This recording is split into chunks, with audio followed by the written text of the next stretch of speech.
ऐसे मेरे प्यारे साथियों, हर्षित सर वापस से आ गए हैं आप सबके सामने अपना एक और लेक्चर लेके।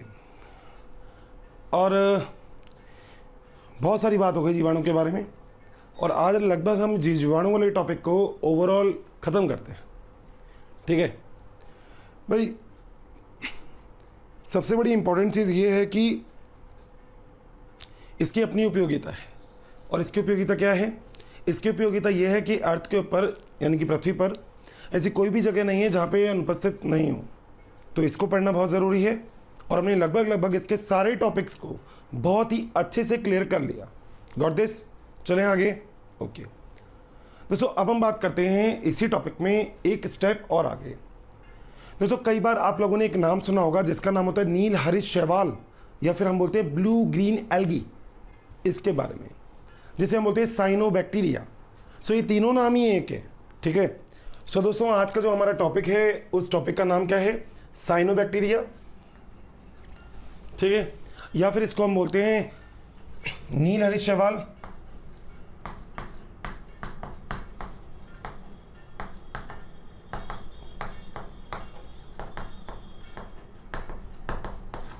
या हम बोलते हैं ब्लू ग्रीन एल्गी।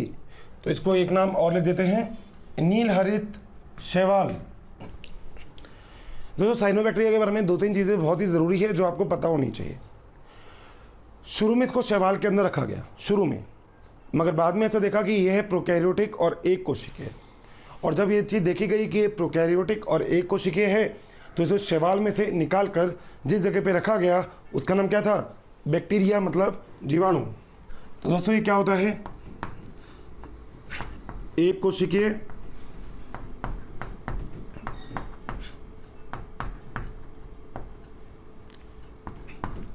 प्रोकैरियोटिक।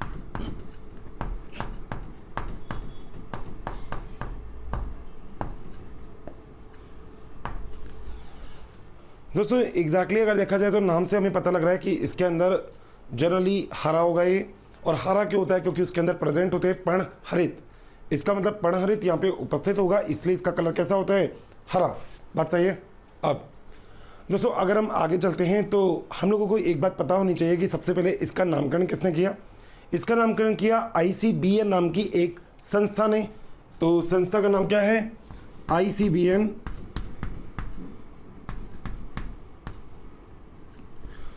दोस्तों, ICBN का पूरा नाम है international code of nomenclature of bacteria.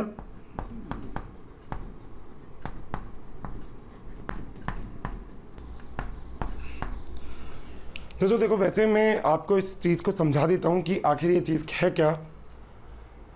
Generally अगर देखा जाए तो हम लोग ऐसा बोलते हैं कि हर किसी चीज़ का नामकरण किया जाता है, और नामकरण करने के लिए बहुत ही ज़्यादा ज़रूरी है एक चीज़, कि कोई ऐसी संस्था हो जो किसी भी एक नियम को याद करके किसी भी चीज़ का नामकरण करे।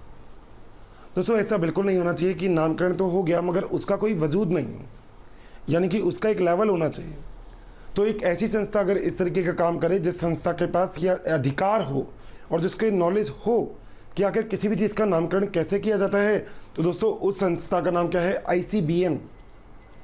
दोस्तों, ऐसे ही जूलॉजी में आप जितने भी, मतलब जंतु विज्ञान में आप जितने भी वैज्ञानिक नाम पढ़ते हो वो सारे के सारे ICZN ने दिए हुए होते हैं।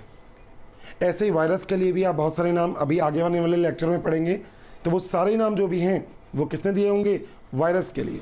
इसका मतलब हर एक चीज़ का नामकरण एक अलग तरीके से दिया जाता है, और इसके लिए अलग अलग प्रकार की संस्थाएं बनाई जाती है। बात सही है? ठीक है दोस्तों, यहाँ पे आपको कोशिका भित्ति मिलेगी, उसमें तो कोई दिक्कत वाली बात नहीं है। मगर यहाँ पे एक चीज़ आपको याद रखनी है कि राइबोसोम यहाँ पे मिलेगा जो होगा 70S प्रकार का, और बाहर पे एक परत और होगी, एक परत होगी जो किससे बनी होगी? म्यूसिलेज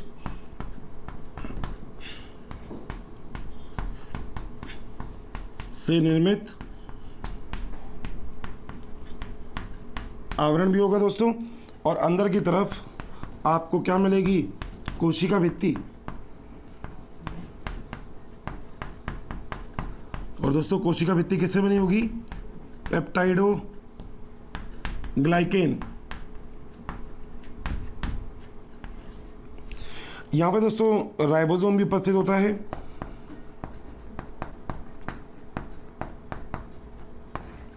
वो होता है 70S प्रकार का बात सही है। अब जरा दोस्तों इसका डायग्राम देख लेते हैं, क्योंकि डायग्राम से ही अपन को बहुत सारी चीज़ें क्लियर होती है। सबसे पहले दोस्तों जब हम डायग्राम इसका बनाएंगे तो डायग्राम देखो कुछ इस तरीके का होगा, ठीक है भाई। दोस्तों बाहर की तरफ ये जो आवरण है, इस आवरण को आप बोलोगे म्यूसिलेज,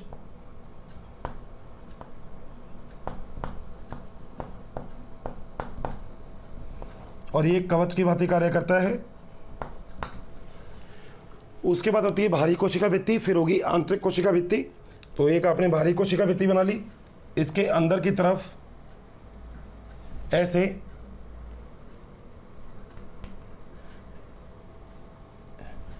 एक और कोशिका भित्ति होगी जिसे हम बोलते हैं आंतरिक कोशिका भित्ति। तो ये तो हो गई आंतरिक कोशिका भित्ति, और जो बाहर की तरफ जो मैंने व्हाइट कलर से बना रखी है वो कौन सी है, बाहरी कोशिका भित्ति।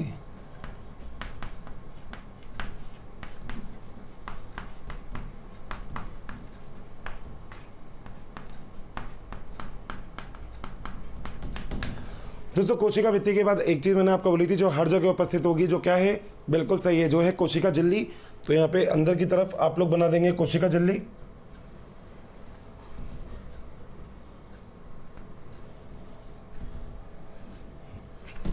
ठीक है भाई, तो इसे हम क्या बोलेंगे, कोशिका झिल्ली।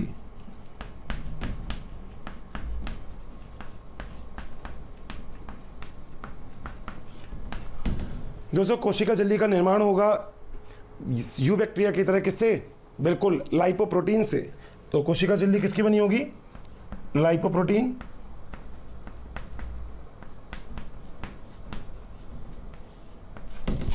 ठीक है भाई। अगली चीज दोस्तों, अंदर पाया जाएगा यहाँ पे द्रव्य। अब दो प्रकार का द्रव्य होगा, जिसमें जो अंदर वाला द्रव्य होगा उसे हम बोलेंगे एंडोप्लाज्म, और जो बाहर वाला द्रव्य होगा उसे हम बोलेंगे एक्टोप्लाज्म। ध्यान दीजिएगा जरा यहाँ पर दोस्तों, एक द्रव्य तो आपको इस साइड मिलेगा,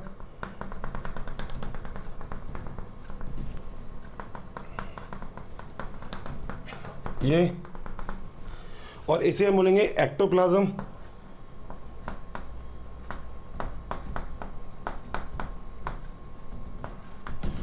और जो अंदर वाला मिलेगा दोस्तों, ये वाला, इसे हम बोलेंगे एंडोप्लाज्म।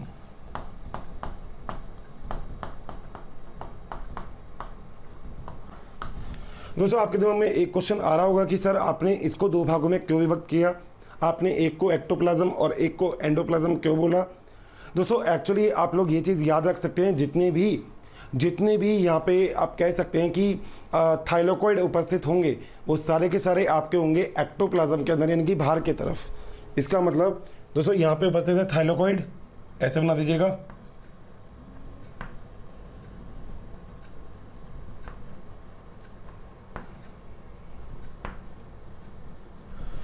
ठीक है दोस्तों, क्या ये थाइलोकॉइड।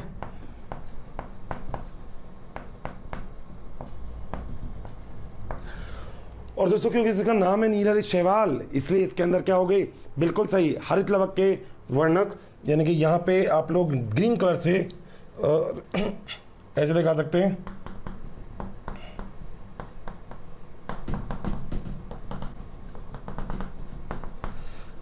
और दोस्तों ये हैं वर्णक, प्रकाश संश्लेषी वर्णक। दोस्तों बाहर की तरफ एक रिक्तिका और पाई जाती है जिसे हम बोलते हैं गैसीय रिक्तिका। तो आप यहाँ पे एक डायग्राम बना सकते हैं ऐसे, इसे आप बोलते हो गैसीय वैक्यूल या गैसीय रिक्तिका।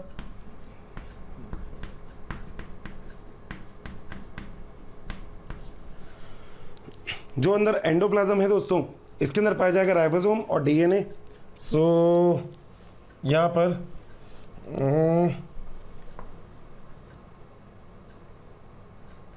एक ऐसे तो आपको मिलेगा डीएनए, और साथ ही हो यहाँ पर इस तरीके से ये उपस्थित होगा राइबोसोम।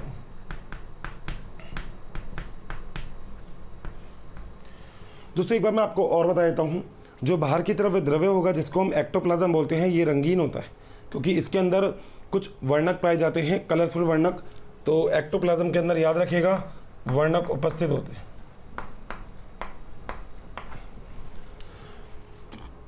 दोस्तों एक ये डायग्राम है आपके सामने किस चीज़ का, साइनोबैक्टीरिया का।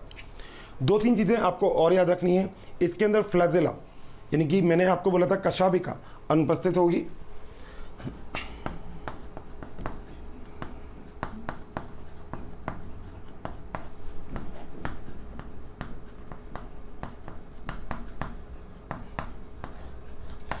ठीक है दोस्तों, आपको 3 तरह से मिल सकता है नील हरित शैवाल।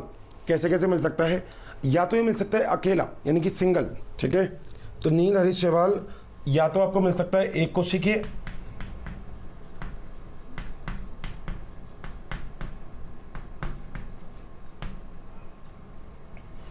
दोस्तों ये आपको मिल सकता है तंतु में,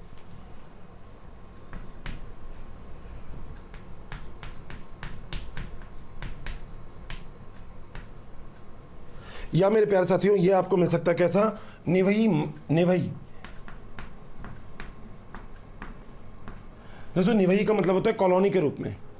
दोस्तों अगर मैं यहाँ पे आपसे एक क्वेश्चन की बात करूंगा तो मैं आपसे बोल सकता हूं, जैसे आप एग्जाम्पल उदाहरण याद रख सकते हो, स्पाइरुलिना,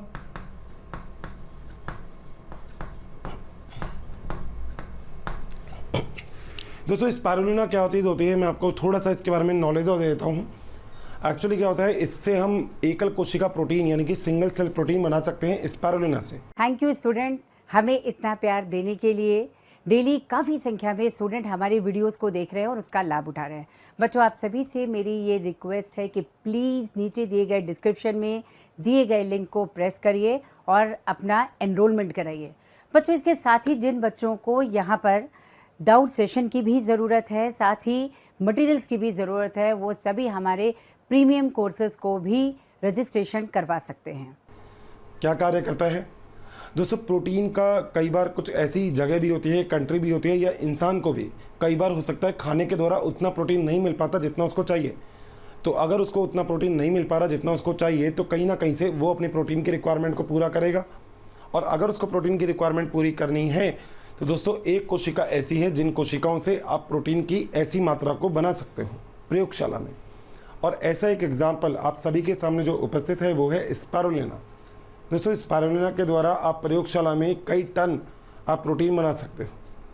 इसका मतलब आप ये चीज़ मान सकते हैं कि स्पाइरुलिना एक ऐसी चीज़ है जिसे हम एकल कोशिका प्रोटीन बोलते हैं। तो प्लीज़ ब्रैकेट में लिख लेना एकल कोशिका प्रोटीन, या ब्रैकेट में एक नाम और डाल देना single cell protein, SCP please mention कर दीजिएगा। क्लास 12th में सूक्ष्म जीवों का जो आर्थिक महत्व है वहाँ पे इसकी उपयोगिता भी आ जाएगी। तो यही सब कुछ आप पढ़ेंगे तो आपको कुछ नया सा नहीं लगेगा। अगली चीज़ दोस्तों, अगर मैं बात कर रहा हूँ तंतुमय की, तो तंतुमय में कई बार कुछ ऐसा होता है जैसे आप बोलते हो ऑसिटिलेरिया। तंतुमय कौन से कलर से रखें, इससे रख देते हैं।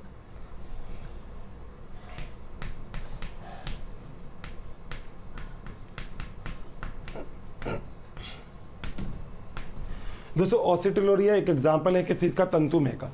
एक्चुअली तंतुमय के अंदर क्या होता है, फिलामेंट की फॉर्म में पाया जाता है, मतलब तंतु की फॉर्म में। ठीक है दोस्तों, अगला मैं आपको एग्जाम्पल बता रहा हूँ जिसका नाम है निवही। निवही मतलब जो आपको कॉलोनी के रूप में मिले। कॉलोनी का मतलब ये आप ये कह सकते हैं कि जो गुच्छा बनाता हो, तो जो गुच्छा बनाएगा उसे हम क्या बोलेंगे, निवही। दोस्तों मैं आपको एक बात और बता देता हूँ, कई बार कुछ जैसे एक एग्जाम्पल हम और पढ़ते हैं इसका, मतलब साइनोबैक्टीरिया का, नील हरित शैवाल का, जिसे हम बोलते हैं नॉस्टॉक। और वो नाइट्रोजन स्थिरीकरण के लिए एक अलग ही कोशिका भित्ति मोटी करके एक संरचना बनाता है जिसे हम बोलते हैं हेट्रोसिस्ट। ठीक है, वो भी अभी मैं बात करूंगा यहीं पर ही आपसे। तो पहले इस चीज़ को, तीसरे एग्जाम्पल को जरा थोड़ा सा ध्यान से देखिएगा दोस्तों, याद रखिएगा। तीसरा कौन सा, निवही, इस कलर से तो नहीं, इससे लिख देते हैं। ठीक है, और दोस्तों एग्जाम्पल इसका बड़ा इंपॉर्टेंट है क्योंकि एक कोशिका एग्जाम्पल आपने पढ़ लिया स्पाइरुलिना, जो तंतु में है उसका नाम रख दिया ऑसिटिलेरिया। और दोस्तों जो निवही है वो एक तरह से सहजीविता का संबंध दिखाता है, जैसे जिसका एग्जाम्पल है एनाबीना।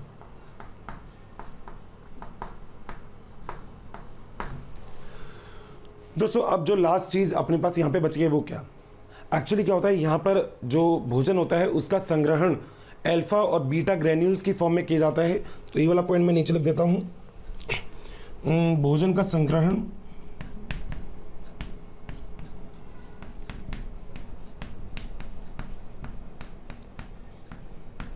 अल्फा व बीटा ग्रेन्यूल के रूप में,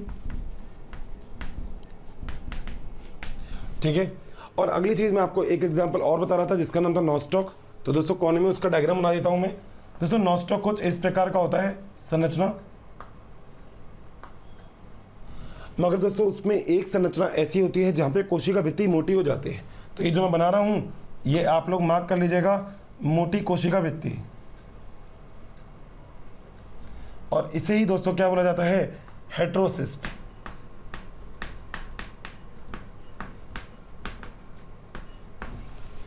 दोस्तों हेट्रोसिस्ट आप ऐसा कह सकते हैं कि एक एग्जाम्पल है। एक एग्जाम्पल वो क्या चीज़ है, जरा मैं इस चीज़ को आपको डिटेल से एक बार एक्सप्लेन भी कर देता हूँ। सबसे पहले तो आप बात याद रखिएगा कि अभी का जो हमारा टॉपिक है उसका नाम है साइनोबैक्टीरिया या ब्लू ग्रीन एल्गी या फिर नील हरित शैवाल। दोस्तों पहले इसको हम एल्गी में रखते थे, हम बड़े खुश थे जब ये एल्गी में था, सब खुश थे। मगर धीरे धीरे एक्चुअली इसने अपनी रंगतें दिखानी चालू की। इसने कहा यार तुमने मेरे को एल्गी में रख रखा है, मगर एल्गी तो यूकैरियोट में है और जबकि मैं जो हूँ मैं तो प्रोकैरियोट हूँ, मेरे अंदर सुविकसित केंद्रक तो होता ही नहीं है, तो आप मुझे यूकैरियोट में कैसे रख सकते हो। तो दोस्तों हमने इसको फिर मोनेरा के अंदर ही रख दिया, क्योंकि मोनेरा के अंदर आप लोगों को बहुत अच्छे से पता है कि ज़रूरत किस चीज़ की है। ज़रूरत है कोशिका भित्ति की, ज़रूरत है एक ऐसी कोशिका भित्ति की जो बिल्कुल अलग होती है, पेप्टिडोग्लाइकेन से निर्मित। तो एक कोशिका प्रोकैरियोट है। जिस ऑर्गेनाइजेशन ने इसका नाम रखा उसका नाम था ICBN, जो बैक्टीरिया का नॉमेनक्लेचर रखता है, यानी कि जीवाणु का नॉमेनक्लेचर रखने का काम करता है। दोस्तों नॉमेनक्लेचर का मतलब होता है नामकरण। तो एक ऐसा ऑर्गेनाइजेशन जो जीवाणु का नामकरण करने की ताकत रखता हो उसका नाम है ICBN। भाई होता है ना, कई बार आप लोग अपने दोस्त का नाम रख देते हो, ऐसे ही दोस्तों ये जीवाणु का नाम रखा जा सकता है। मगर इसमें ऐसा नहीं है कि आपका मन किया तो आपने रख दिया, नहीं। एक्चुअली ये जो ऑर्गेनाइजेशन होते हैं ये वर्ल्ड वाइड होते हैं, पूरे संसार में। और ये ऑर्गेनाइजेशन ने जो नाम दे दिया फिर पूरे संसार में उसी नाम से उस चीज़ को जाना जाता है। नहीं तो किसी चीज़ के बारे में मैं कुछ और नाम बोलूँगा, आप कुछ और नाम बोलेंगे, गड़बड़ हो जाएगी ये तो ये वाली बात खोपड़ी में बैठा लेना। अगली चीज़, बाहर की तरफ एक कवच पाया जाता है जो बना होता है म्यूसिलेज से। उसके बाद कोशिका भित्ति होती है पेप्टिडोग्लाइकेन की। यहाँ पे राइबोसोम होते हैं 70S प्रकार के, क्योंकि प्रोकैरियोट है। और अगली चीज़ कशाभिका, मतलब जो फ्लैजिला है वो क्या होंगे इसमें, अनुपस्थित। ठीक है, अगली बात चलते हैं दोस्तों अगर मैं यहाँ पे आपसे बात करूँ तो यहाँ पे मैंने बाहर की तरफ आपको दिखा दिया कवच, उसके बाद अंदर बाहरी कोशिका भित्ति और आंतरिक कोशिका भित्ति, और उसके बाद अंदर है कोशिका झिल्ली। अंदर की तरफ मैंने 2 द्रव्य बता दिए थे, जिनमें एक को आप बोलते हो एक्टोप्लाज्म। दोस्तों एक्टोप्लाज्म का मतलब जहाँ पे क्या उपस्थित हो, वर्णक, इसे हम क्रोमोप्लाज्म भी बोल देते हैं। क्या बोल देते हैं, क्रोमोप्लाज्म। क्रोमो का मतलब होता है कलर, तभी आपको याद होगा हमने गुणसूत्र को भी बोला था क्रोमोजोम। तो क्रोमा का मतलब क्या होता है, कलर। तो आप लोग यहाँ से इस बात को कलर से ले सकते हो। अगली चीज़, यहाँ पे दोस्तों थाइलाकोइड उपस्थित होते हैं जिसके अंदर वर्णक उपस्थित होते हैं, क्लोरोफिल। और दोस्तों यही क्लोरोफिल होता है जो प्रकाश संश्लेषण करने का यहाँ पे कार्य करता है। दोस्तों एक बात मैं आपको और यहाँ पे ही मेंशन कर रहा हूँ, दोस्तों पृथ्वी पर जो ऑक्सीजन पैदा होती है वो फर्स्ट टाइम इसने ही की थी। हम ऐसा बोलते हैं कि पृथ्वी पर जितनी भी ऑक्सीजन है उसको पहली बार पैदा करने का श्रेय या क्रेडिट किसको जाता है, साइनोबैक्टीरिया भाई साहब को। बड़े ही अलग है ये, ठीक है। मूवमेंट के लिए सीलिया फ्लैजिला आपको कुछ भी नहीं मिलेंगे, आपको देख सकते हैं संरचना में आपको ऐसा कुछ नहीं मिल रहा। मगर यहाँ पे अंदर की तरफ इनका DNA पाया जाता है। DNA ही होता है अनुवांशिक पदार्थ, ठीक है। अंदर राइबोसोम होंगे और वहीं पे ही अंदर की तरफ अल्फा और बीटा ग्रेन्यूल्स भी होते हैं दोस्तों, जो मैंने नीचे लिखा है। तो ये आप इस तरीके से कर सकते हैं, मान लीजिए ये, तो कुछ ग्रेन्यूल्स यहाँ पे उपस्थित होते हैं। दोस्तों अगली बार मैं यहाँ पे आपको और बहुत बड़ी चीज़ बता देता हूँ कि एक्चुअली अगर देखा जाए तो यहाँ पर जो नील हरित शैवाल होते हैं वो 3 प्रकार की संरचना बना सकते हैं। या तो वो अकेले रहेंगे, या वो तंतु के रूप में होंगे, या दोस्तों वो कॉलोनी के रूप में रहेंगे। अगर वो अकेले होंगे तो उसका नाम क्या है, एक कोशिकीय, यूनिसेलुलर। दोस्तों एक कोशिका में सबसे बढ़िया चीज़ क्या होती है पता है आपको, मतलब इसका एग्जाम्पल बहुत ज़रूरी है, स्पारुलिना। और दोस्तों स्पारुलिना को आप चाहें तो इम्पोर्टेंट कर सकते हैं। अब मैं आपसे ये कहूँगा कि स्पारुलिना क्यों ज़रूरी है। दोस्तों स्पारुलिना इसलिए ज़रूरी है क्योंकि स्पारुलिना जो होता है वो SCP होता है, सिंगल सेल प्रोटीन।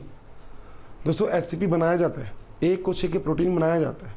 आप लोग जब गाय से दूध प्राप्त करते हैं तो उसमें प्रोटीन होता है जैसे हम बोलते हैं कैसीन, मगर ज़्यादा प्रोटीन नहीं होता। तो अगर आपको ज़्यादा प्रोटीन चाहिए किसी चीज़ में और अच्छा प्रोटीन चाहिए तो आप स्पारुलिना के द्वारा प्राप्त कर सकते हो। एक और उदाहरण होता है क्लोरेला। तो क्लोरेला या स्पारुलिना आपके पास कुछ भी हो, आप उससे यहाँ पे ये चीज़ प्राप्त कर सकते हैं। अगली चीज़ तंतु में ऑसिटिलेरिया, मगर दोस्तों नाइट्रोजन फिक्सेशन का ऑसिटिलेरिया के अंदर कोई भी चीज़ नहीं होती है। मगर जो तीसरा एग्जाम्पल है वो है निवही, और एग्जाम्पल क्या है, एनाबीना। दोस्तों एनाबीना एक एजोला होती है फन, उसके साथ नाइट्रोजन का स्थिरीकरण करती है, तो हम बोलते हैं एजोला एनाबीना, साथ साथ रहती है ये एजोला एनाबीना। नाम देखो कितना प्यारा है, एजोला एनाबीना, याद रहेगा नाम। अगली चीज़ दोस्तों हम एक एग्जाम्पल और रखते हैं जिसका नाम है नॉस्टॉक। तो ये एग्जाम्पल किसका है, नॉस्टॉक का। दोस्तों नॉस्टॉक में जो हेट्रोसिस्ट है ये नाइट्रोजन का स्थिरीकरण करती है। देखो मेरी बात समझने की कोशिश करना। दोस्तों वातावरण के अंदर नाइट्रोजन है 78%, मगर ये सारी नाइट्रोजन हमारे लिए उपलब्ध नहीं है। अब नाइट्रोजन को उपलब्धता तो करवानी है, इसलिए नाइट्रोजन को स्थिरीकरण किया जाता है। स्थिरीकरण का मतलब फिक्सेशन। भाई तुम इधर उधर घूमते हो, घर वाले ने कहे अबे तेरी चेयर के ऊपर मैं फेविकॉल ही लगा दूंगा, तो यहीं चिपक जाइयो, फिर स्थिरीकरण हो गया तुम्हारा। पापा बैठे हुए हैं, तुम डर के मारे कमरे से बाहर नहीं जा पा रहे, तुम्हारे सारे दोस्त क्रिकेट खेल रहे हैं, तुम्हारा क्या हो चुका है क्लास में, स्थिरीकरण। तो दोस्तों यही एक स्थिरीकरण की प्रक्रिया होती है जो किसके साथ होती है, बिल्कुल सही है, जो स्थिरीकरण की प्रक्रिया करता है नॉस्टॉक। क्योंकि नॉस्टॉक के अंदर एक अलग ही कोशिका पाई जाती है जिसकी कोशिका भित्ति जो होती है वो मोटी होती है। लिख लीजिएगा, मोटी कोशिका भित्ति। और इस मोटी का कोशिका भित्ति में नाइट्रोजन के स्थिरीकरण के लिए जो नाइट्रोजिनेज एंजाइम होता है वो उपस्थित होता है।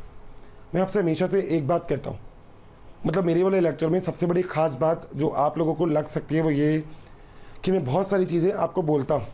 तो जो चीज़ मैं आपको बोल रहा हूँ ना दोस्तों, वो आप अपनी कॉपी में अगर आप चाहें तो मेंशन कर सकते हैं, मगर मेरे हिसाब से प्रेजेंस ऑफ माइंड अगर आपका मेरे तक रहेगा ना तो आपको उसको लिखने की भी ज़रूरत नहीं पड़ेगी। आप लोगों को हैंड टू हैंड याद होगा वो सब कुछ, हैंड टू हैंड। तो दोस्तों ये हैंड टू हैंड याद करने वाली जो चीज़ है ये मैं बोल रहा हूँ।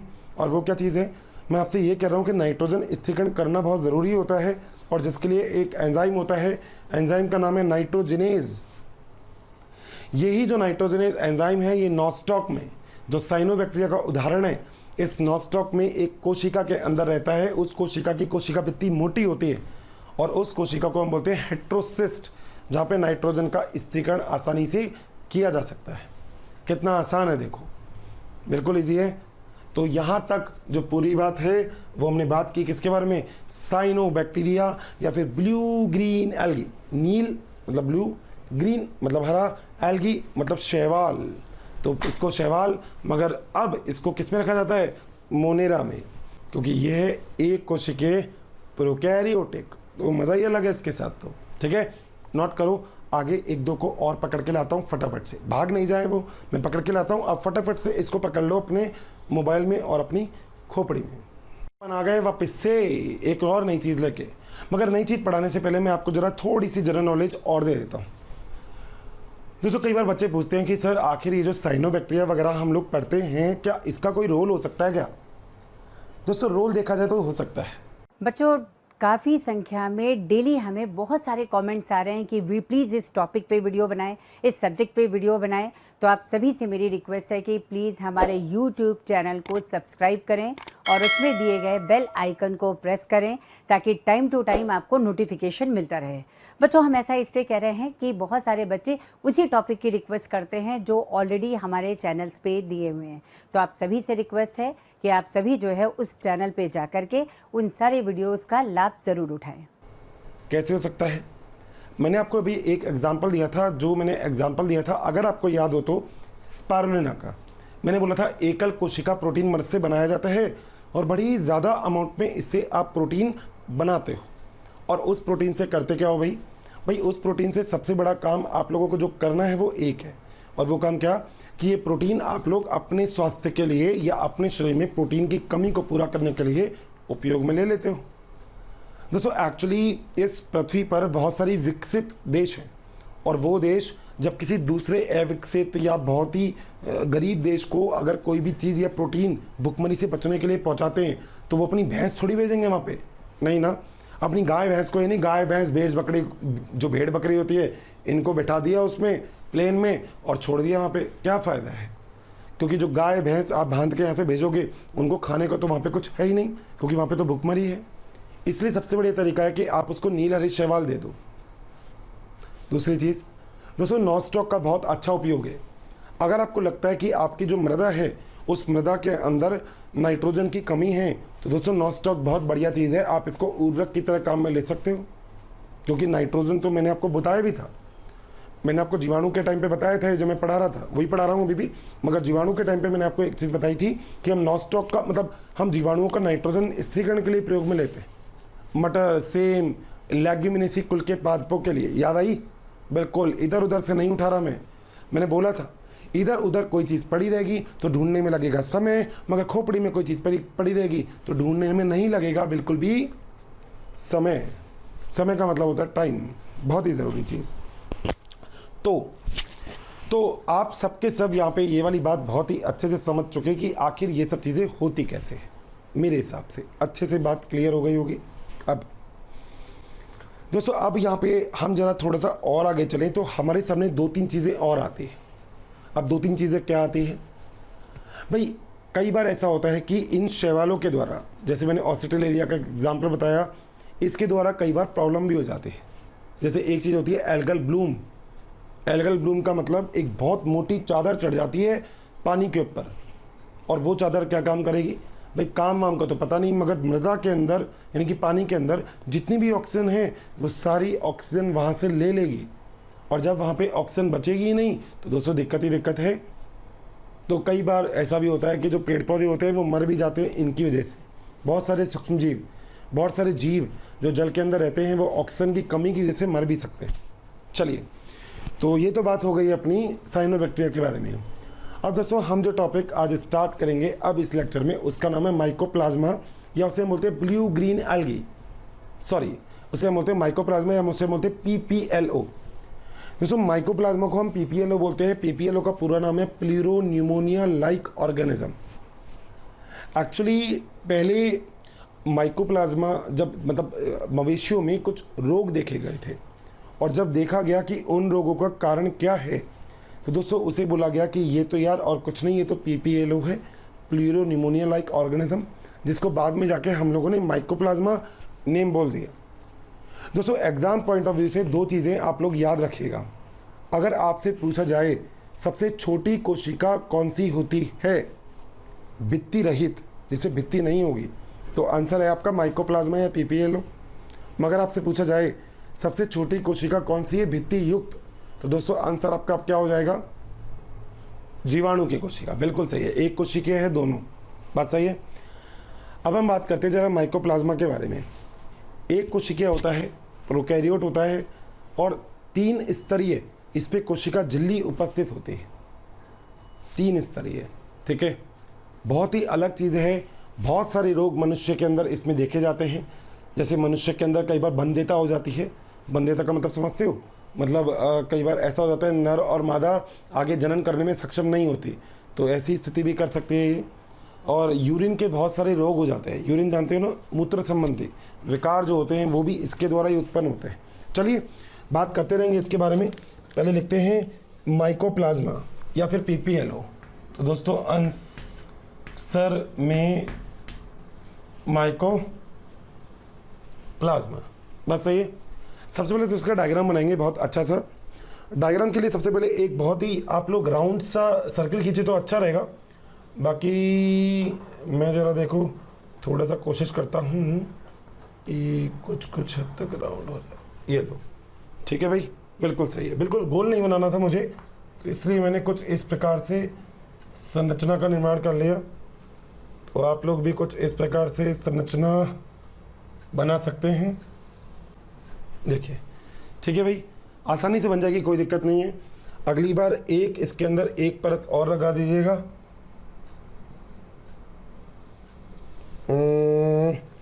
इससे कर देते हैं, ये एक परत आप अंदर और लगा सकते हैं ऐसे, ठीक है भाई, 2 हो गई। और एक स्तरीय परत और, यानी कि 3 स्तरीय परत होते हैं, तो तीसरा आप इससे दिखा दीजिएगा। चलो, अलग अलग चौक लेने का कभी कभी भैया फ़ायदा बहुत हो जाता है। तो आपको 3 स्तर यहाँ पे दिख रहे हैं। तो ये 3 स्तरीय परत है, और इन परत को थोड़ा सा ऐसे करके इस तरीके से लगा दीजिए, बस ऐसे। ठीक है, ठीक है भाई। तो ऐसे इसको इस तरीके से कट कर देना।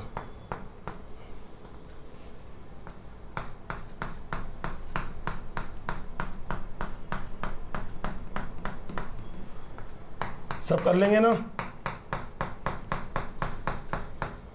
भाई। डायग्राम तो मैं आसान से बनाता हूँ, ठीक है। और आपको चाहता भी यही हूँ कि आप भी बनाओ तो बहुत ही इजी वाला डायग्राम बनाओ। तभी कोशिश ये करता हूँ कि जितने भी डायग्राम हो वो आपके सामने नियत समय में बनाए जाएं, तो आपको ये भी पता लग जाए कि सर कितना टाइम लग रहा है इसमें। देखो, थोड़ा सा समझाता भी हूँ मैं, तो हल्का फुल्का तो टाइम ज़्यादा लग सकता है। तो दोस्तों, ये होती है तीनों, अंदर, दूसरा और तीसरा, ये तीनों की तीनों होती है लाइपोप्रोटीन,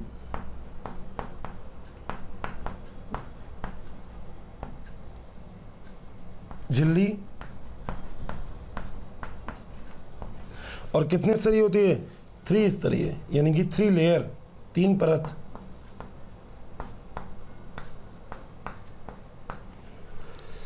दोस्तों, अंदर की तरफ यहाँ पे बहुत सारे आपको उपापचय पदार्थ मिलेंगे।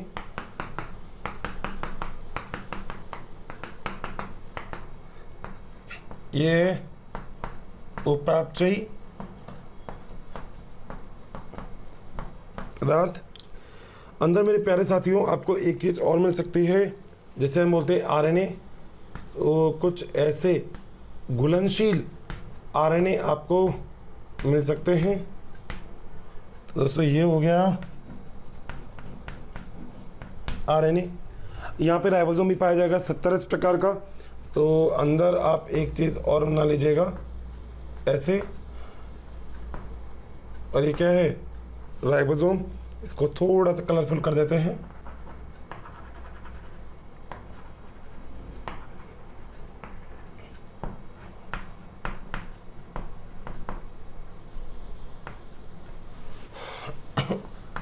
राइबोसोम। दोस्तों, एक चीज़ और मिलेगी यहाँ पे एक आप डीएनए का भी निर्माण सा कर सकते हैं, कुछ इस प्रकार से। ठीक है, इस लाल वाले को आप लिख दीजिएगा डीएनए। और दोस्तों, अंदर बहुत सारे घुलनशील प्रोटीन भी पाए जाते हैं, तो इससे कर देता हूँ मैं ये, ठीक है, वाइट कलर से। अभी क्या है? घुलनशील प्रोटीन।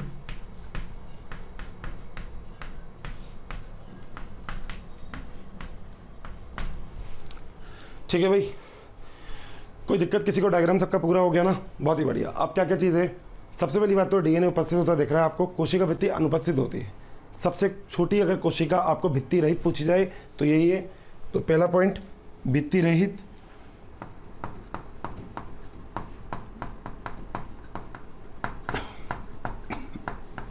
कोशिका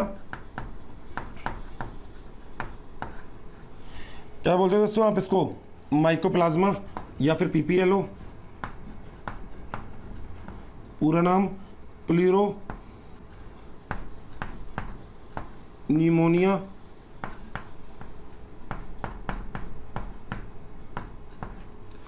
लाइक ऑर्गेनिज्म।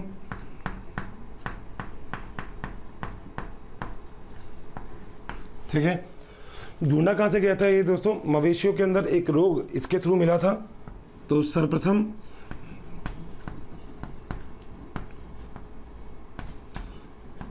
मवेशियों में देखा गया।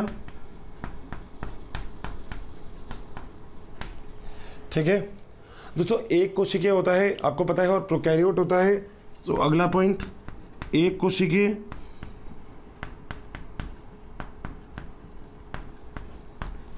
प्रोकैरियोटिक।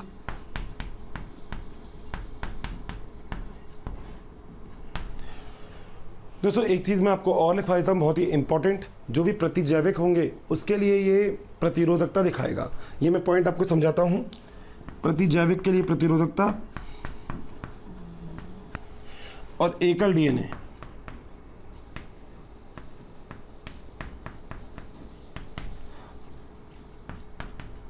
एकल डीएनए उपस्थित होता है।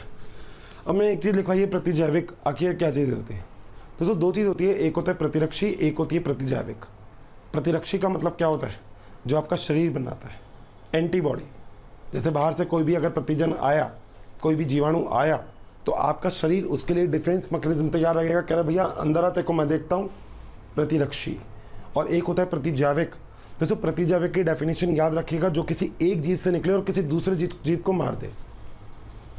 किसी एक जीव से निकले और किसी दूसरे जीव को मार दे, दोस्तों उसे ही हम क्या बोलेंगे, प्रतिजैविक। बच्चों अगर आपको हमारे वीडियोस पसंद आए हैं तो इसे लाइक शेयर करना ना भूलें, ताकि ये वीडियो सभी ज़रूरतमंद बच्चों तक पहुंच सके। बच्चों आपके इतने अपार स्नेह के कारण हमारी पूरी मोशन टीम इतनी ज़्यादा मोटिवेटेड है और बेस्ट कंटेंट आपको उपलब्ध कराने के लिए हम सभी तत्पर हैं। डन भाई, यहाँ तक कोई दिक्कत नहीं। अब दोस्तों एक्चुअली अगर देखा जाए तो सबसे पहली जो प्रतिजैविक है वो बनाई गई थी सर अलेक्जेंडर फ्लेमिंग के द्वारा, सर अलेक्जेंडर फ्लेमिंग के द्वारा, और बनाई गई थी पेनिसिलिन। याद रखिएगा, अगर कभी भी पूछा जाए कि पहली प्रतिजैविक किसके द्वारा बनाई गई, तो सर अलेक्जेंडर फ्लेमिंग के द्वारा। और दोस्तों वो कौन सी थी, वो थी पेनिसिलिन, पहली प्रतिजैविक। दोस्तों मगर आपको ये बात ध्यान देनी होगी कि प्रतिजैविक केवल वहीं काम करेगी जहाँ पे कोशिका भित्ति होगी। अगर कोशिका भित्ति नहीं तो प्रतिजैविक का भी कोई भी वहाँ पे वर्क नहीं होगा। कितनी नई बात है। तो यहाँ पर जब इसमें कोशिका भित्ति पाई नहीं जाती तो प्रतिजैविक इसका कुछ नहीं बिगाड़ सकती, यूँ खड़ी हो जाती है, कह रहे आ जाते को भी देख लेंगे हम, क्या करें भैया, बात ही ऐसी है।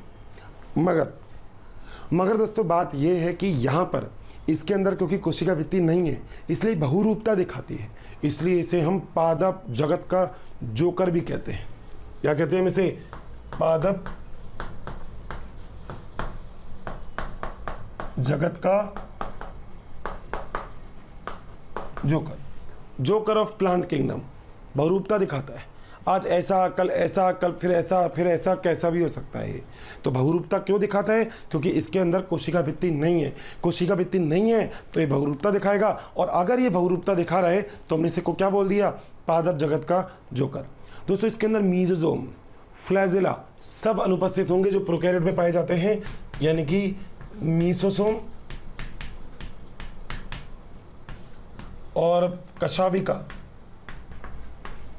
ये क्या होगी, अनुपस्थित।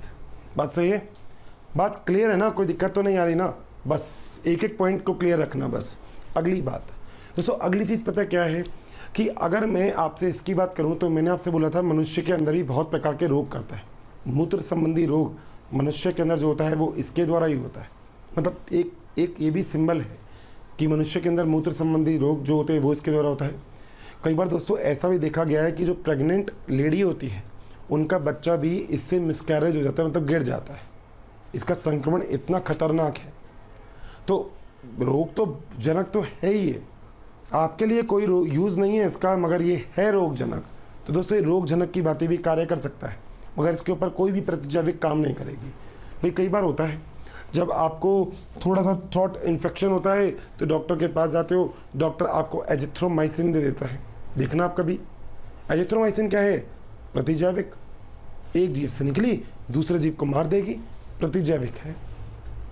तो वो एक प्रतिजैविक है जिसे मैंने एजिथ्रोमाइसिन बोला, मगर वो एजिथ्रोमाइसिन इसके ऊपर कार्य नहीं करेगी, क्योंकि भैया तेरे ऊपर कैसे करूंगी, तेरे पास तो कोशिका भित्ति ही नहीं है। तो इसके ऊपर कोशिका भित्ति क्या होती है, इसमें अनुपस्थित। बिल्कुल सही बात। सारी चीज़ें लगभग जितनी मैंने बातें लिखी है सब कुछ आपको अच्छे से क्लियर है, कैसे कैसे क्या क्या चीज़ इसमें उपस्थित होती है। मेरे हिसाब से किसी भी एक बच्चे को कोई भी दिक्कत नहीं होनी चाहिए यहाँ तक। गॉट दिस, 100% लॉक कर दूँ ना, ठीक है दोस्तों, इसको नोट करिएगा। फिर आगे एक लास्ट चीज़ बनी है जिसका नाम है एक्टिनोमाइसिटीज़। बहुत छोटा सा टॉपिक है, वो भी हम कंप्लीट करते हैं। दोस्तों आगे हम बात करेंगे सबसे आखिरी चरण पे जीवाणुओं में, जिसका नाम है एक्टिनोमाइसिटीज़।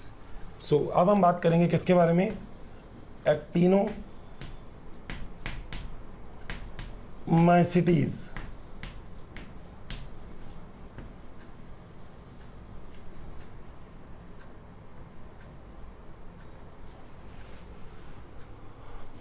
दोस्तों पहले इसे बोला गया था रे फंजाई, यानी कि पहले इसे कवक में रखा गया था, क्योंकि इसमें जो संरचना होती है वो कुछ जालक के प्रकार की होती है, तो पहले इसे रे फंजाई कहा गया था। मगर बाद में ऐसा देखा गया कि ये जो है ये तो बिल्कुल ही अलग है, ये उसके अंदर से इसमें बहुत सारे लक्षण जो है वो नहीं मिलते हैं, तो हम इसको बिल्कुल ही फिर क्या कर दिए, अलग कर दिए। अब पहली चीज़ दोस्तों मैं यहीं पे लिख रहा हूँ, सर्वप्रथम इसे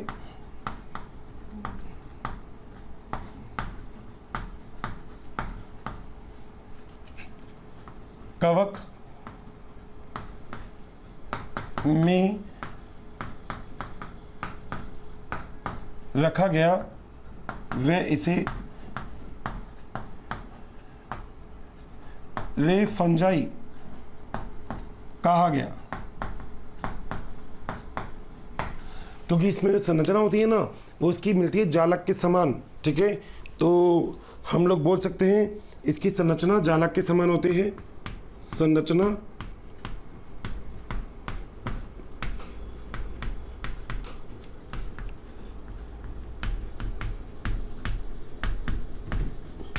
जालक के समान। दोस्तों इसका ना एक्चुअली उपयोग बहुत होता है आजकल। उपयोग क्यों होता है? क्योंकि आप ऐसा कह सकते हैं कि बहुत सारी प्रतिजैविक आज के टाइम में इससे ही प्राप्त होती है। ठीक है, तो तीसरा पॉइंट लिख रहा हूँ, अनेक प्रकार की प्रतिजैविक वर्तमान समय में इसी से प्राप्त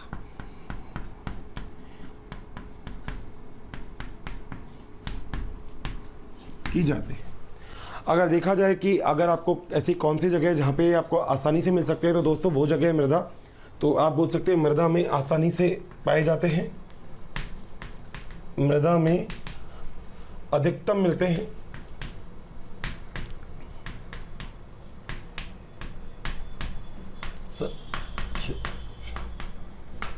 में पाए जाते हैं। दोस्तों इसमें जो जनन होता है वो होता है कॉनिडिया। तो जनन होता है कॉनिडिया, और कॉनिडिया आप कवक के अंदर पढ़ेंगे। तो बस अभी तो आप इतना याद रखिए, जनन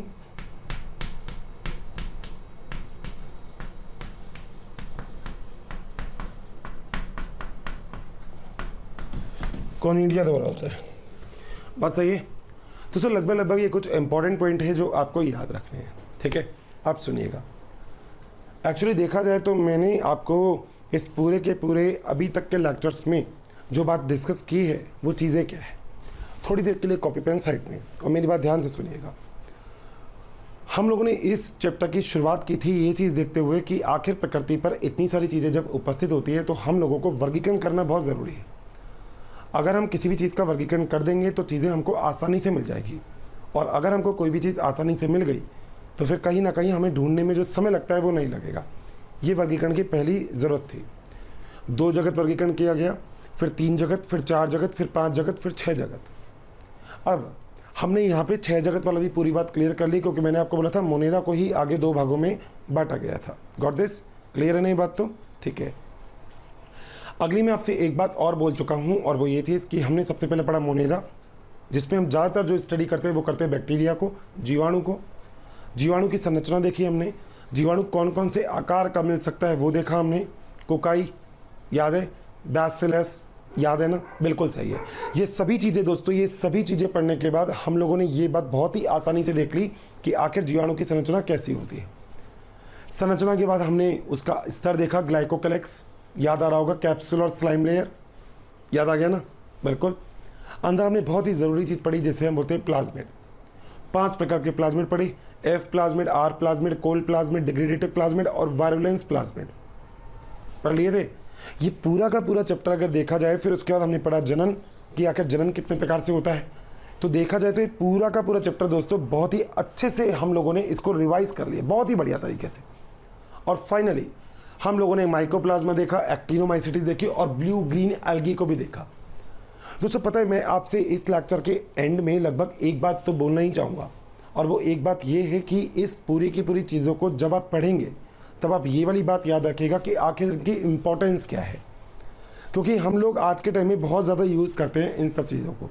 जैसे मैंने आपको बोला, अगर आपको मृदा के अंदर नाइट्रोजन का अमाउंट बढ़ाना है तो आप यूज़ में ले सकते हो नॉनस्टॉक, किसी ने मना थोड़ी किया है। अगर आपको उर्वरता शक्ति बढ़ानी है भूमि की तो यूज़ में ले लो जीवाणु, किसने मना किया क्या। दोस्तों लैक्टिक एसिड बैक्टीरिया का उपयोग तो हम कितना करते हैं आप लोग तो जानते हो, दही जमा देते हैं, दही बना देते हैं लैक्टिक एसिड बैक्टीरिया के द्वारा। इसका मतलब उपयोगिता तो पूछो ही मत, दमादम धड़ा धड़ उपयोगिता ही उपयोगिता है इसकी, और कुछ है ही नहीं। तो उपयोगिता के बारे में तो आप लोग बहुत अच्छे से जानते हो कि इसकी उपयोगिता कैसी हो सकती है। अगली बात, इसके फ़ायदे भी देखे हमने, इसके नुकसान भी देखे। हमने देखा कि कुछ बीमारी भी करते, जैसे विब्रियो कोलेरा के बारे में हमने बात की, माइकोप्लाज्मा के बारे में बात की। तो ये पूरी की पूरी चीज़ हम लोग जनरली अभी तक डिस्कस कर चुके हैं। दोस्तों ये था हमारा पहला जगत जिसका नाम था मोनेरा। बहुत ही अच्छे से, बहुत ही स्लोली आप लोग प्लीज़ इस चीज़ को एक बार पढ़िएगा, क्योंकि इसमें से कोई भी क्वेश्चन जो होता है वो आपका छूटना नहीं चाहिए। Got this? मेरी बात अच्छे से खोपड़ी में बैठ रही है, बिल्कुल तड़ातड़ तड़िया तरीके से, बिल्कुल सही है। दोस्तों अब मैं आपसे यहीं पे डिस्कस करूँगा कि लास्ट ईयर में जीवाणु में से कौन कौन से क्वेश्चन आए थे। बिल्कुल सही है ना? ठीक है, मिलते दोस्तों अपने क्वेश्चन आंसर वाले एक नए सेक्शन में। Hello and welcome my dear friends, so welcome in question time with ST sir. दोस्तों मैंने यहाँ पे कुछ क्वेश्चन देखे हैं और जो क्वेश्चन मैं आपसे पूछूंगा भी आप लोग बता भी सकते हैं इनके आंसर अगर आप लोग चाहें तो दोस्तों मेरा पहला क्वेश्चन अभी आपकी तरफ जो है वो ये 2007 AIPMT का क्वेश्चन है। मैं डायरेक्टली पूछ लेता हूँ बजाय उसके लैंग्वेज के। क्वेश्चन ये है कि another name of mycoplasma is, mycoplasma का दूसरा नाम दोस्तों क्या है? दोस्तों बिल्कुल सही है, उसका नाम है PPLO, प्लूरोनिमोनिया लाइक ऑर्गेनिज्म, बिल्कुल सही। अगली बात दोस्तों, अगला क्वेश्चन जो यहाँ पे है वो क्वेश्चन है कि केंद्रक झिल्ली किस में अनुपस्थित होती है? 2012 AIPMT का क्वेश्चन है ये। ऑप्शन 4 दे रखें जिसमें एक है पेनिसिलियम, दोस्तों कवक होता है ये तो, और एक ऑप्शन दे रखा है नॉस्टॉक। तो मैं क्या बोल सकता हूँ कि नॉस्टॉक के अंदर केंद्रक झिल्ली अनुपस्थित है? बिल्कुल सही, क्योंकि ये प्रोकैरियोट में है। याद रखना प्रोकैरियोट के अलावा बाकी कुछ भी होगा ना, सबके अंदर कोशिका भित्ति पाई जाएगी। प्रोकैरियोट ही होंगे जो कोशिका भित्ति रहित होंगे, इनके अंदर दोस्तों कोशिका भित्ति मिलेगी ही नहीं, आप तो ये मान सकते हो, बिल्कुल भी नहीं मिलेगी। ठीक है, अगली चीज़ दोस्तों, अगली बात है साइनोबैक्टीरिया का दूसरा नाम क्या है? AIPMT 2012 का क्वेश्चन, नील हरित शैवाल या ब्लू ग्रीन एल्गी, बिल्कुल सही है। दोस्तों अगली चीज़ है ये जो यूबैक्टीरिया होता है, इसके अंदर प्रोकैरियोट से मतलब इसके अंदर क्या चीज़ होती है जो यूकैरियोट सेल से इसमें समानता दिखाती है? प्रोकैरियोट की यूकैरियोट से क्या चीज़ समानता दिखाएगी? बिल्कुल सही, कोशिका झिल्ली। दोनों में बोला था, कोशिका झिल्ली तो एक ऐसी चीज़ होगी जो आपको सब जगह मिलेगी, चाहे वो प्रोकैरियोट हो चाहे वो यूकैरियोट हो, तो आपको दोनों जगह ही कोशिका झिल्ली मिलेगी। अगली बात दोस्तों, 5 किंगडम जो 5 वर्गीकरण जो प्रारूप हम पढ़ते हैं किसने दिया था? RH विटेकर ने दिया था, बिल्कुल सही। और अगली बार दोस्तों मिथेनोजन क्या चीज़ होती है? आर्की बैक्टीरिया या यू बैक्टीरिया? बिल्कुल सही है। यार पता है क्वेश्चन पढ़ना आसान है, क्योंकि क्वेश्चन में से इतना आसान क्वेश्चन अगर आपको मिल जाएंगे ना तो आप लोग तो सब कुछ सब कर ही आओगे, और विश्वास कीजिएगा क्वेश्चन आसान ही होंगे, कोई टिपिकल क्वेश्चन आएगा ही नहीं। मगर केवल एक चीज़ जो आपको अपने दिमाग पे रखनी है वो ये कि जो मैं पढ़ा रहा हूँ वो अच्छे से पढ़ना है। मेरे साथ अच्छे से लास्ट ईयर के क्वेश्चन सबको करने हैं, वो आप करते रहिएगा दोस्तों। विश्वास रखिएगा सिलेक्शन हमारा ही होगा। ठीक है, मतलब आज मैं जुड़ा हुआ हूँ, आप जुड़े हुए हैं, दोनों मेहनत कर रहे हैं तो बिल्कुल होगा सिलेक्शन। ठीक है भाई, मेहनत करने वालों की दोस्तों कभी हार नहीं होती। मुझसे भी बोला गया था, मैं आज उसी वर्चस्व से आपको बोल रहा हूँ, और सच में नहीं होती। ठीक है, मेहनत करे जाओ, बाकी टेंशन मत लो, बाकी सब मोह माया है। God this. चलिए, थैंक यू सो मच दोस्तों, मिलते हैं फिर अपने अगले लेक्चर में। लेके आता हूँ आपके लिए कोई और बढ़िया सी चीज़ ढूंढ के इसी चैप्टर में। Thank you so much. बच्चों अगर आपको मेरी वीडियोस पसंद आई है तो बाकी के कंटेंट के लिए इस नंबर पे कॉल करें 180021217999। Thank you.